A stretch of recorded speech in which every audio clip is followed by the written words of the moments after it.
की वजह यह है कि ईरान की तरह ये बदले में इसराइल के ऊपर कोई खास कार्रवाई तो कर नहीं सकते हैं, और जब कार्रवाई नहीं हो सकेगी तो भाई ये तो दुनिया का उसूल है कि फिर आपका दुश्मन मतलब कि इसराइल बार बार आपके ऊपर हमला करने आएगा ही आएगा। तो आखिर में बस इसी शेर के साथ हम अपनी इस वीडियो को खत्म करते हैं कि ना खुदा ही मिला ना विसाले सनम, ना इधर के रहे ना उधर के रहे।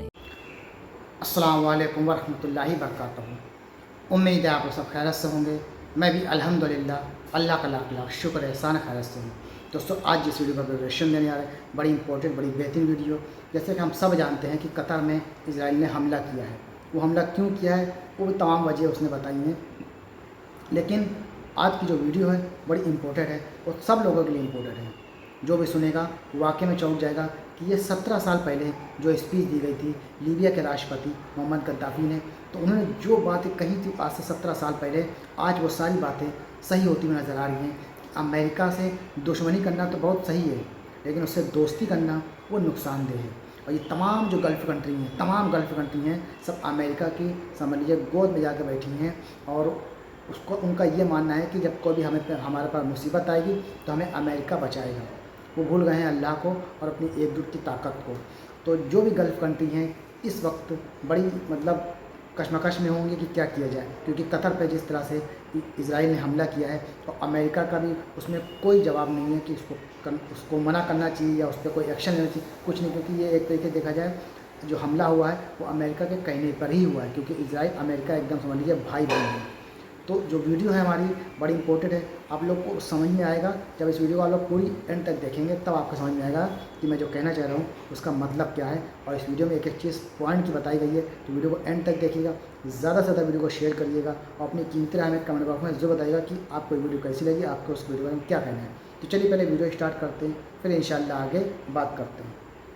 मुअम्मर गद्दाफी की तरफ से आज से ठीक 17 साल पहले इसराइल और मिडिल ईस्ट के बारे में कहे गए वो अल्फाज के जो आज बिल्कुल हर्फ ब हर्फ सच साबित हो रहे हैं। खास तौर से वो सारे अरब लीडर्स के जो उस वक्त मुअम्मर गद्दाफी की वो बातें सुनकर हंस रहे थे और ये महसूस कर रहे थे कि शायद कोई पागल दीवानों वाली बातें कर रहा है, आज वो जरूर मुअम्मर गद्दाफी के उन अल्फाजों को याद करके रो रहे होंगे। मुअम्मर गद्दाफी के बारे में तो डिटेल में बात होगी ही, मगर उससे पहले हेनरी किसिंजर की तरफ मंसूब की जाने वाली एक मशहूर कहावत का यहाँ पर जिक्र करना बहुत जरूरी है। और कहावत ये है कि it may be dangerous to be America's enemy but to be America's friend is better. सादा और सरल शब्दों में मतलब ये बनता है कि अमेरिका का दुश्मन होना खतरनाक हो सकता है, लेकिन उसका फ्रेंड होना, उसका दोस्त होना घातक है, मतलब कि जानलेवा है। और आज की तारीख में इस कहावत को Qatar, Kuwait, Bahrain, Saudi Arabia और यूएई जैसे अरब देशों से बेहतर कौन समझ सकता है, जो पिछली एक लंबी मुद्दत से अमेरिका से दोस्ती करके उसकी गोद में सिर्फ इस उम्मीद से बैठे थे कि जब भी उनके ऊपर कोई खतरा आएगा तो अमेरिका बचाएगा। लेकिन जब कतर की राजधानी दोहा के ऊपर इसराइल ने एयर स्ट्राइक की, जो दरअसल किसी भी गल्फ कंट्री के ऊपर इसराइल की तरफ से की गई इतिहास की पहली एयर स्ट्राइक थी, तो उसने इन सारे अरब देशों को पूरी तरीके से हिला कर रख दिया। अब अगर मुअम्मर गद्दाफी के मामले पर आए तो ये 2008 की बात है कि जब अरब लीग का सीरिया के शहर दमिश्क के अंदर एक समिट हो रहा था। उसी समिट के अंदर मुअम्मर गद्दाफी की तरफ से अरब के तमाम बड़े लीडर्स की मौजूदगी में वो यादगार स्पीच दी गई थी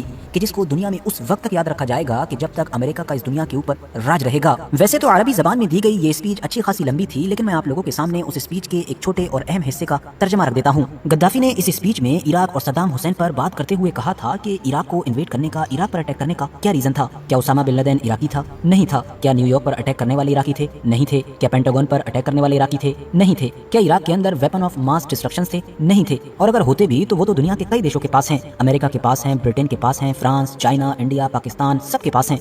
तो क्या हमको इन सब के ऊपर अटैक कर देना चाहिए, इन सबको डिस्ट्रॉय कर देना चाहिए? आखिर इराक के बेकसूर 10 लाख लोगों को कत्ल कर देने का क्या रीजन था? 17 साल पुरानी इस स्पीच को देते हुए मुअम्मर गद्दाफी ने बीच में इन सारे अरब देशों को टॉन्ट भी किया था कि जो हमेशा से ही अमेरिका की गोदी में बैठे हुए हैं।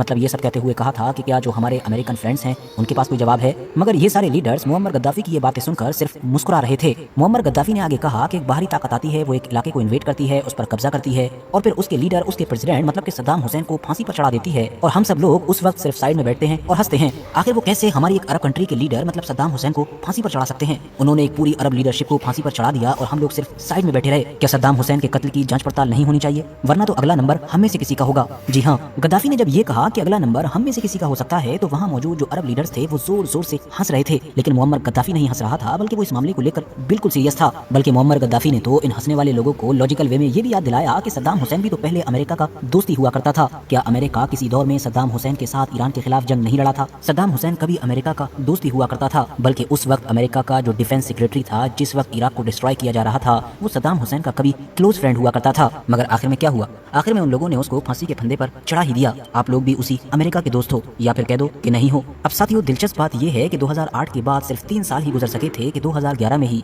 पहला नंबर उस इंसान का आ गया कि जिसने कभी कहा था कि सद्दाम हुसैन के बाद मुमकिन है कि अगला नंबर हम में से किसी का हो, मतलब कि मुअम्मर गद्दाफी का। अमेरिका ने कुछ नेटो कंट्रीज के साथ मिलकर लीबिया के उस मुअम्मर गद्दाफी को हमेशा हमेशा के लिए खत्म कर दिया कि जिसको वो अपने लिए बड़ा खतरा समझता था, और साथ ही खत्म कर दिया उस लीबिया देश का चैन, सुकून और उसकी खुशहाली कि जिस लीबिया को गद्दाफी के दौर में लाइफ स्टाइल के मामले में यूरोप जैसा समझा जाता था। इसके बाद दूसरा नंबर आया सीरिया के उस लीडर का कि जो मुअम्मर गद्दाफी की उस स्पीच में सबसे ज्यादा हंसता हुआ दिखाई दे रहा था, मतलब कि बशर अल असद का। हालांकि बशर अल असद के लिए अच्छी चीज ये थी कि उसके पास रशिया जैसा एक दोस्त मौजूद था कि जिसने खुद बशर अल असद और उसकी हुकूमत को एटलीस्ट अगले कुछ सालों के लिए गिरने से बचा लिया। और फिर कई सालों के बाद 2024 और 25 के करीब में आकर जब वो हुकूमत गिरी भी, तब भी रशिया की मदद से एटलीस्ट बशर अल असद अपनी जान बचाने में कामयाब रहा। इसके बाद अमेरिका ईरान के पीछे गया, और तब भी इन अरब देशों को यही लग रहा था कि भाई ईरान तो अमेरिका का जग जाहिर दुश्मन है, भला अमेरिका हमारे पीछे थोड़ी आएगा। लेकिन इनको एहसास नहीं था कि मुअम्मर गद्दाफी की जबान से निकले हुए वो अल्फाज पत्थर की लकीर साबित होंगे, क्योंकि अब फाइनली दोहा पर की गई स्ट्राइक के जरिए से अमेरिका की इन देशों के ऊपर चढ़ाई शुरू हो चुकी है। यही वजह है कि ये सारे अरब देश अब एक ही वक्त में बहुत ज्यादा कंफ्यूज और साथ ही बहुत ज्यादा हिले हुए नजर आ रहे हैं। उसकी मेन वजह यही है कि ईरान जैसे देशों का केस ऐसा है कि वो अपने दुश्मन मतलब अमेरिका के मुकाबले में कमजोर भले ही हों, लेकिन खाली हाथ नहीं है। उन्होंने पिछले 2-3 दशकों में अपने खुद के बलबूते पर जो कुछ भी हो सका उस हिसाब से तैयारियां जारी रखी, जिसका रिजल्ट हम लोगों को अभी 12 दिन चलने वाली उस जंग में नजर आया कि जो ईरान की इजराइल प्लस अमेरिका के साथ हुई थी। मगर रहा मामला Qatar, Kuwait, Bahrain, Saudi Arabia और यूएई जैसे अरब देशों का, तो इनका तो केस ऐसा है कि आप खुद कंफ्यूज हो जाएंगे कि इनके ऊपर हंसा जाए या फिर अफसोस किया जाए, क्योंकि अपने दुश्मन पर बदले में चलाने के लिए इन लोगों के पास अपना एक पत्थर भी मौजूद नहीं है।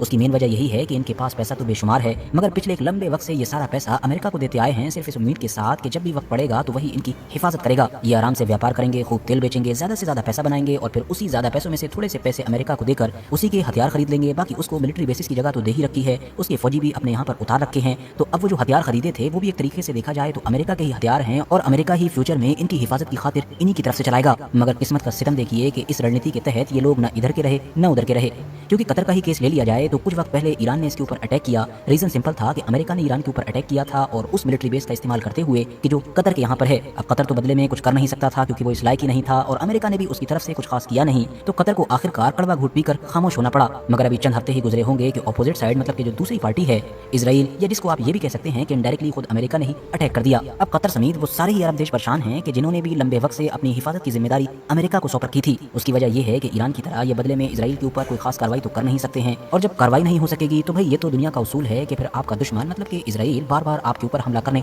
आएगा ही आएगा। तो आखिर में बस इसी शेर के साथ हम अपनी इस वीडियो को खत्म करते हैं कि ना खुदा ही मिला ना विसाले सनम, ना इधर के रहे ना उधर के रहे। तो देखा दोस्तों आप लोगों ने, ये था हमारा रिएक्शन। और एक कहावत है जो बिल्कुल फिट बैठती है आज की इस तारीख में, तमाम गल्फ कंट्री के दुश्मन ने करे दोस्त ने वो काम किया है, दुश्मन ना करे दोस्त ने वो काम किया है। तो ये जो गल्फ कंट्री में ये कहावत एकदम फिट बैठती है, ना इधर के रहे ना उधर के रहे, बीच में लटके रहो। तो उस अमेरिका के जो गुलाम बने थे एक तरीके से देखा जाए, और ये तमाम गल्फ कंट्री अगर एकजुट हो गई होती तो आज गज़ा फ़िलिस्तीन का ये हाल ना हुआ होता जो कि आज का वो हाल है। और इसके ज़िम्मेदार सब गल्फ कंट्री वाले हैं जो एकदम खामोश समझ लिए मुँह में ठट्टी लगाए बैठे थे, इनकी मुँह से आवाज़ तक नहीं निकली। वहाँ पे हज़ारों लाखों लोगों को समझ लीजिए जाने चली गई, और पूरा गज़ा मलबे का ढेर बन गया है। और अब इनकी बारी है, जिस तरह से इजराइल ने कतर पे अटैक किया है, बाकी और जी नहीं कर सकता है, उसको कौन रोकने वाला है, क्योंकि ये लोग तो सब गुलाम हैं अमेरिका के, और इजराइल अमेरिका भाई भाई। तो बहरहाल अभी हम वीडियो यहीं पर ख़त्म करते हैं।